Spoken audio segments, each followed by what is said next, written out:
Hey, this is Kevin. I know it's late, but I'm doing one of these every day, come hell or high water. Um, this is Sports Lab 100. Today we're talking about Golden State Warriors basketball and Andre Iguodala. And he didn't win the 2015 finals by becoming a different player. He won it by helping to make everybody else's job easier.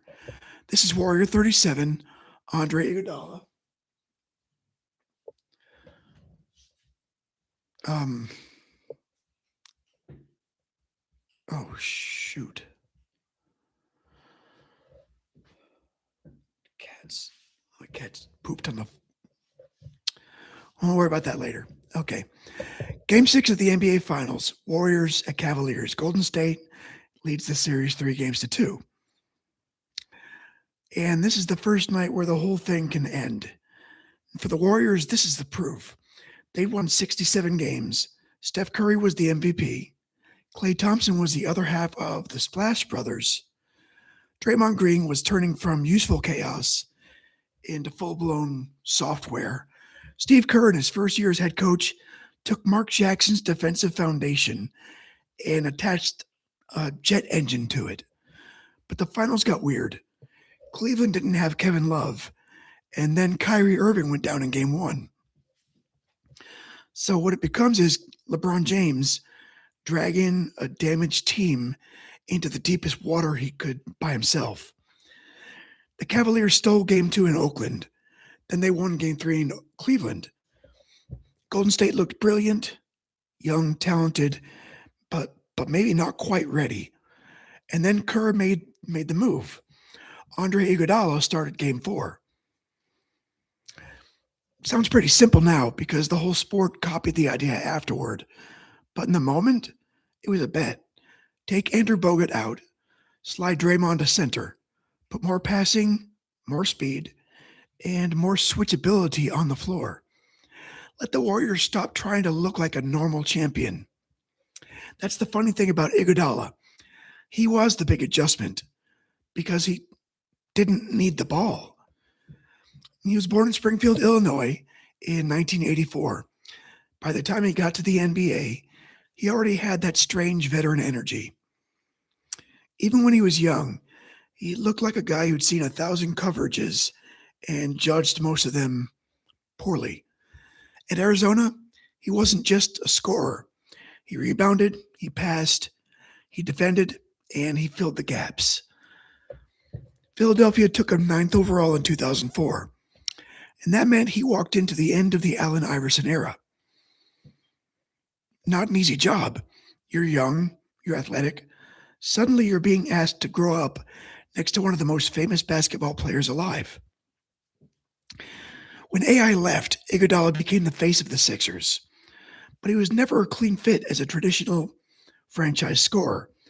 That's where people missed the point. He could score, but his best basketball was always more complicated. He was connective tissue, a defensive player, transition player. He made an all-star team in 2012. He helped Philadelphia upset Chicago after Derrick Rose's injury. Then he went to Denver for 1 year and helped the Nuggets win 57. After that, he chose Golden State in 2013. When he joined in Golden State wasn't yet a finished dynasty. He joined a team with a good idea. Steph was becoming Steph. Klay was becoming Klay. Draymond was still climbing. The Warriors were dangerous, but not inevitable. At first, Iguodala started. Then in 2014-15, Kerr asked him to come off the bench for the first time in his career. It's a big ask. It's easy to talk about sacrifice when the sacrifice belongs to somebody else. Iguodala, he'd been a star. He'd been paid like a star. He'd guarded the best guy every night, handled the ball, and taken blame like a star. And now he was being asked to be the sixth man. And he did it. You know why? Because it made the team better. And that's how you end up here in Cleveland with the trophy in the building. Game 6 starts out like the Warriors want it to start. Golden State hits first, and they're up 28-15 after the first quarter. Cleveland looks like it might finally be out of miracles. But LeBron doesn't do clean exits. He doesn't let the season drift away because the rotation is held together with duct tape. The Cavs punch back in the second quarter, and by halftime it's 45-43. That's dangerous. That's the exact kind of game where the home crowd starts to believe the whole building can push LeBron into a Game 7. Early in the third quarter, Cleveland grabs the lead. Yeah. Then the Warriors do what they've been threatening to do to the league all season. They stretch the floor. They move the ball. They force bigs to defend in space. They make every slow closeout feel like a confession. Igoudala is right in the middle of it. And he's not decorative. He's attacking when Cleveland ignores him. He cuts behind the defense. He's pushing the fast break. He makes the next pass before the next pass is obvious. And on the other end, he has the worst job in the sport. Defend LeBron James in June. Nobody stops LeBron in this series. That's not what happened. LeBron still puts up monster numbers. He still looks like the last healthy adult in Ohio, but Igoudala makes him work. He gets low. He absorbs contact. He doesn't bite on every fake. He doesn't panic when LeBron starts backing him down like a truck with better footwork. There's defense that creates a steal. And then there's defense that creates exhaustion. Igoudala is doing the second one. Now, the box score says 25 points, 5 rebounds, and 5 assists for Igoudala. Clean line, nice and round. But this game is bigger than that. This is the night where his entire career makes sense.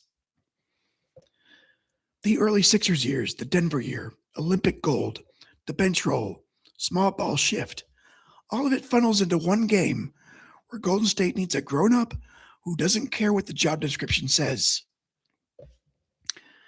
There's an alternate universe where this Warriors thing stays a fun regular season story, a shooting team, a team that changed the math but didn't quite cash the check.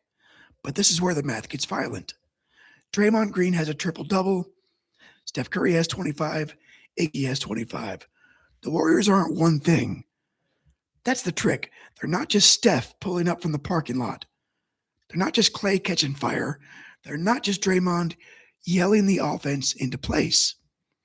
They're a machine made out of different weird parts.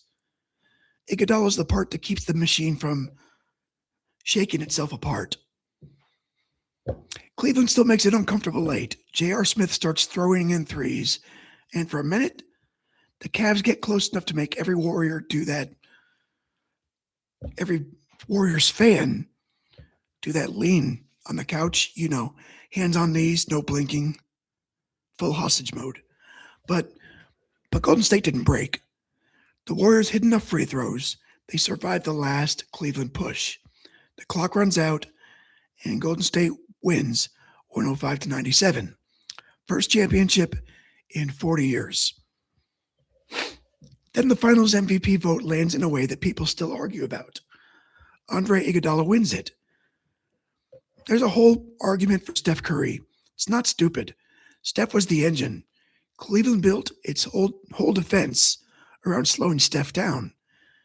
Every Warriors advantage starts with the terror that Curry creates 30 feet from the rim. It's also a pretty good argument for LeBron. It's completely fair if you're comfortable giving finals MVP to a player on the losing team. He averaged cartoon numbers, and he kept the damaged roster alive through force of will. But the voters gave it to Igoudala, and the choice tells you that series felt like in real time. The finals changed when he became a starter. The Warriors stopped looking trapped. LeBron still got his, but it got harder. Golden State found its best self. It's not a spreadsheet award. It's a vibe. And sometimes the vibe is right. After the game, Curry said he was almost speechless. That fits. His Warriors had just become champions, but they also became something larger. They became the team everybody else would spend years chasing. LeBron's side was different. He was asked about losing another finals, and he basically said, hey, they all hurt. And that's the thing about 2015. It's one of the great losing efforts ever, but nobody wants to frame their pain for a museum while the other team is spraying champagne. Kerr had his moment too, because this title wasn't just validation for the players.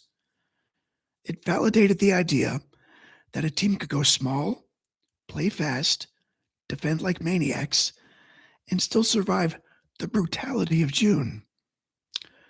For Cleveland, it helps set up the next chapter.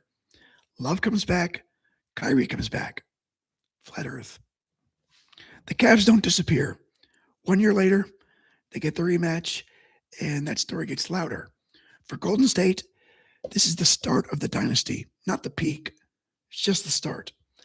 They win 73 games the next year, which somehow turns this championship team into a prelude. Then Kevin Durant arrives. The Warriors win again in 2017 and in 2018. The whole league is curved around them, and Igoudala stays central. Not always as a scorer and not always starting, but always as one of the grown men in the room. He guards, he passes, he closes games. He makes the death lineup feel less like a gimmick and more like a historical problem. After 2019, he's traded to Memphis, though he never actually played there. He goes to the Heat, reaches another finals in 2020, and gives that Heat team some championship scar tissue. Then, unfinished business, he goes back to Golden State and gets one more ring in 22. Apparently, the old guy had one more job to do. So he retires after 19 NBA seasons, 4 rings, final MVP, 1 All-Star appearance, 2 All-Defensive selections. Eventually, number 9 goes into the rafters. That's the career arc. Not the prettiest star, not the cleanest superstar, something better maybe. He's a winning player who found the exact team that could understand him. Next up is Astro 62.